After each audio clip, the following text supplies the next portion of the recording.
Halo teman-teman, selamat pagi.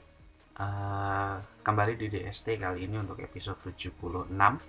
Dan kita akan bahas seperti biasa Persipura Jayapura. Dan kemarin sudah lawan Sulut United. Dan selamat datang teman-teman. Dan yang pertama saya mau sampaikan, sorry karena baru upload.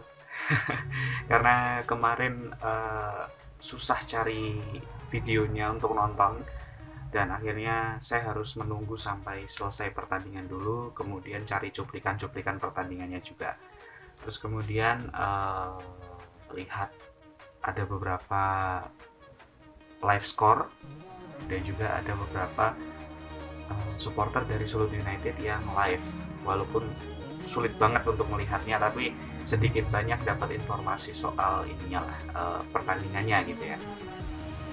Nah oke, kita mulai.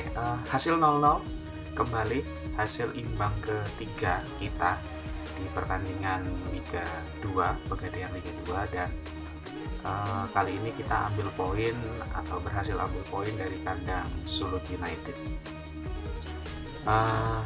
Sebelum kita ke permainannya, saya mau komentarin dulu soal hasilnya yang 3 kali imbang ini. Sebenarnya gini teman-teman, hasil imbang di kandang lawan itu menurutku bukan satu hal yang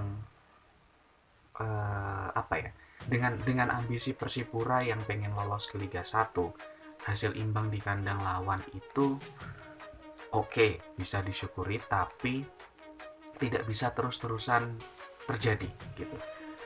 Imbang atau kalah itu di kandang lawan ya konteksnya, yaitu hampir menurut saya hampir berharga ya, sama gitu, hampir ya, bukan berarti sama ya. Kalah kita nggak dapat poin, tapi imbang dapat 1. Cuman untuk kondisi Persipura yang pengen naik ke Liga 1 ini nggak ideal sih.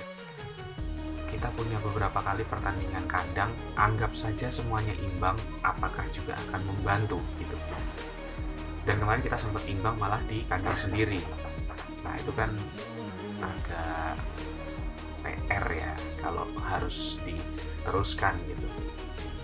Nah itu, jadi ke depan mungkin kita harus kejar kemenangan. Saya tahu pemain, supporter semua berharap menang, pengen menang, dan respect buat pemain sudah berusaha di lapangan. Tapi ini secara statistik aja sih, kalau imbang terus ketika di laga tandang, wah itu sulit itu. Jadi tren imbang ini harus segera diputus untuk kemudian berubah jadi kemenangan. Tipis nggak apa-apa, yang penting 3 poin. Itu sih catatanku. Yang kedua, kita mau bahas soal permainannya. Akhirnya saya dapat beberapa cuplikan dan bisa lihat hampir secara utuh lah dari potongan-potong itu gambaran Persipura. Yang menarik adalah di babak pertama, gambarannya adalah Persipura lebih banyak diserang sama Sulut sih, peluangnya lebih banyak untuk tim tuan rumah, dan kita berhasil bertahan dengan cukup ya baik. Nyatanya masih 0-0 sampai half time. Kemudian di babak kedua kita balik menyerang dan sudah mulai sedikit umpan-umpan yang naik ke atas, dan itu bagus. Permainannya mulai kaki ke kaki, tapi terus muncul PR baru, penyelesaian akhir. Nah itu penyelesaian akhir tuh jadi kendala sekarang, karena Sulut main cukup bagus sih untuk marking man to man-nya. Striker kita Enzo kemarin mati, terus kemudian Gunanzar kemarin cukup bergerak bebas, tapi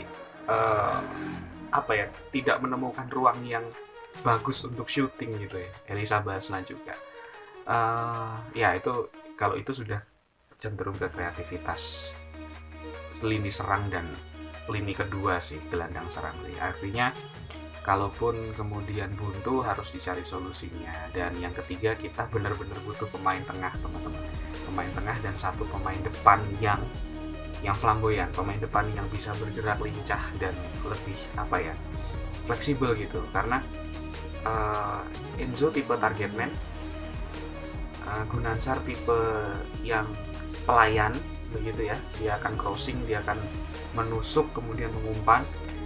Nah, kita butuh pemain yang bisa bergerak cukup lincah. Kita masih menunggu kembalinya Ramai.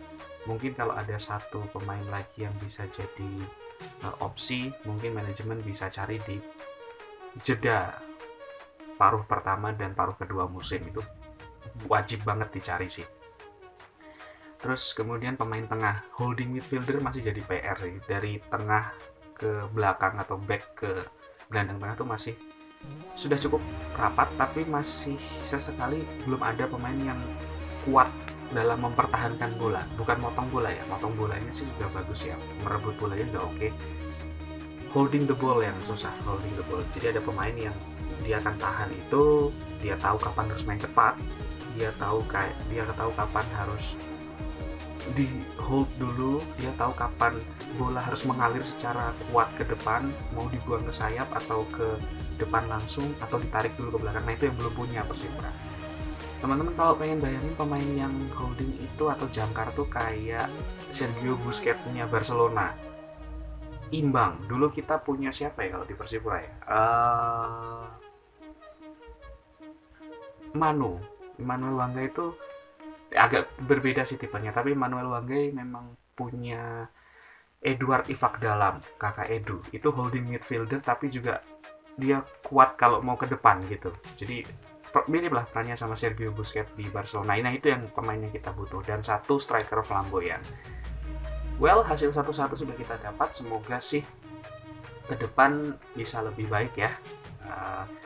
Ini selanjutnya udah derby Papua semua kayaknya. Kita akan ketemu Persewar Waropen dan kita akan ketemu PSBS Biak. Yang perlu diwaspadai tanpa mengecilkan Persewar adalah PSBS Biak. Trennya positif, trennya bagus, diisi pemain yang berkualitas.